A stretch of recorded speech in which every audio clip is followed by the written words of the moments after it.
ईद मिलाद उन नबी की मुनासिबत से आज मुल्क के तमाम बड़े शहरों में शराब नहीं मुहैया कराई जाएगी। दिल्ली, मुंबई और चेन्नई समेत तमाम बड़े शहरों में आज के दिन शराब की खरीद और फरोख्त नहीं होगी। पूरी दुनिया में इंसानियत के पैगंबर की मीलाद की मुनासिबत से शराब पर एक दिन के लिए पाबंदी की मांग की गई थी। वाज़ेह है कि इस्लाम में शराब पीना, पिलाना और खरीद और फरोख्त करना सख्त हराम है।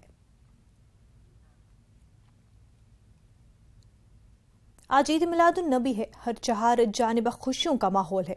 चिरागों ने चार जानिब रोशनी बिखेरी है। आज के दिन को आखिरी पैगंबर के यौम पैदाइश के तौर पर मनाया जाता है। पेश है रिपोर्ट। ईद मिलादुन नबी एक खुशी का दिन है। ये दिन हर साल अपने नबी आखिरुज़्ज़मां की विलादत की मुनासिबत से मनाया जाता है। ये रबीउल अव्वल के महीने में आता है, जो इस्लामी तक़वीम के लिहाज से तीसरा महीना है। ईद मिलादुन नबी पूरे मजहबी अक़ीदत और एहतराम से मनाया जाता है। जश्न ईद मिलादुन नबी में नात ख्वानी की महफिलें होती हैं, जिसमें उलमाए किराम हज़रत सल्लल्लाहु अलैहि वसल्लम की विलादत बासआदत, आपकी ज़ात मुबारका और सीरत तैयबा के मुख्तलिफ पहलुओं पर रोशनी डालते हैं। के प्यारे नूर की आँखों के तारे।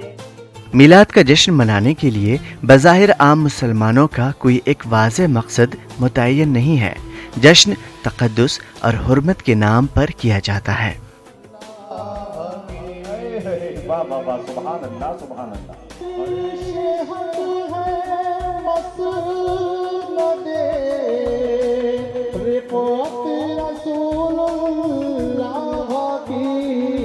इस महीने में, इन दिनों में अल्लाह के रसूल दुनिया में तशरीफ़ लाए और ये पूरी दुनिया के अंधेरे को मिटाकर अल्लाह के रसूल ने पूरी दुनिया में उजाला कर दिया।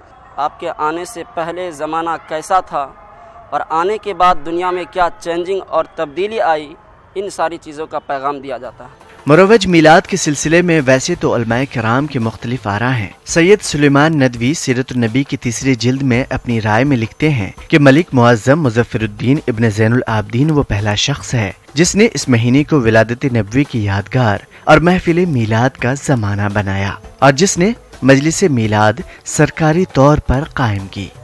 ये भी कहा जाता है कि सलीबी जंगों के दौरान ये रिवाज अवाम में जोर पकड़ता चला गया।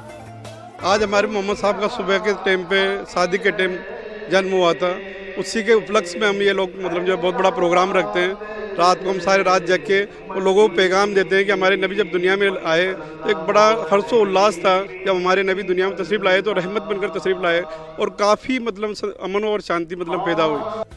वक्त के साथ साथ लोगों ने इस दिन की पाकीज़गी को फरामोश कर दिया। डीजे, गाने बजाने, बाइक स्टंट और रक्स व सुरूर की महफिलें मुनाकिद की जाने लगी। हालांकि उलमाए किराम ने इन तमाम चीज़ों को हराम करार दिया है।